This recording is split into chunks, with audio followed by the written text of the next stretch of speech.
olen Reet Härmat ja teen täna meie heledapäisele modellile päevameigi, kasutades Funkhauseri meigikomplekti ja hiljem natukene tumedama õhtumeigi sama meigikomplektiga. Heleda lauvärviga katame kogu silmalau. Tugevamalt kanname siis lauvärvi liikule laule, et saada see võimalikult heledaks.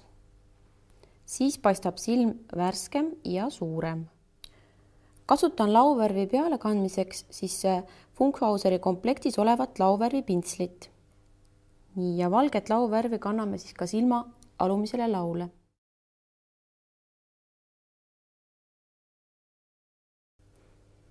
Kes soovib intensiivsemat tulemust, võib siis pintsli teha märjaks veega ja seejärel siis lauvärv peale kanda. Etapina kasutan silmalaul põsepuna tooni.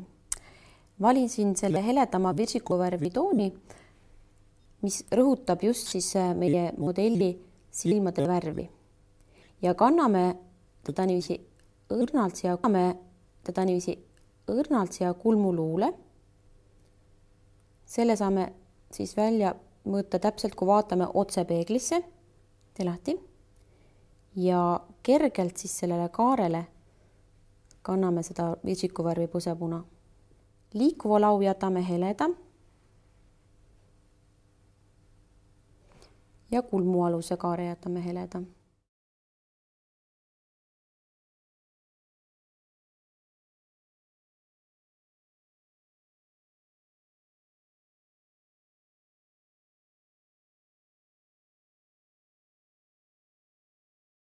Järgmiseks võtan tumedat lillakat tooni, millega joonistan välja siis ülemise ripsme piiri.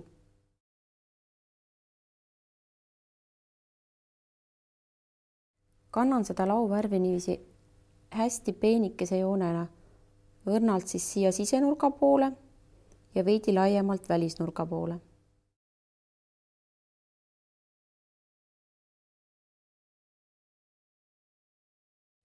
Ja natukene anname siis tooni ka alumisele ripsmepiirile.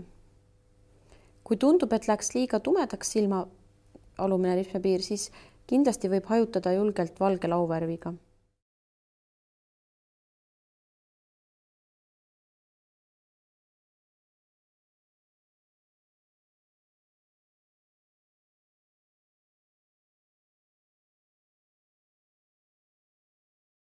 Päevameigis kasutan virsikuvärvi põsepuna. Liigse värvi koputame vastu karpi vähemaks. Et leida õige koht põsepuna jaoks, tuleb endale peegli ees naeratada. Ja kõige kõrgemale osale siis põsenukile kanname ringjalt seda virsikutooni põsepuna.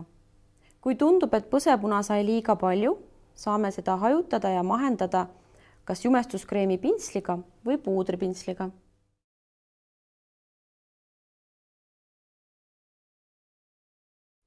Huultel kasutan kerget pruunikat läbikumavat huuleläiget, mida kannan siis üle kogu huule.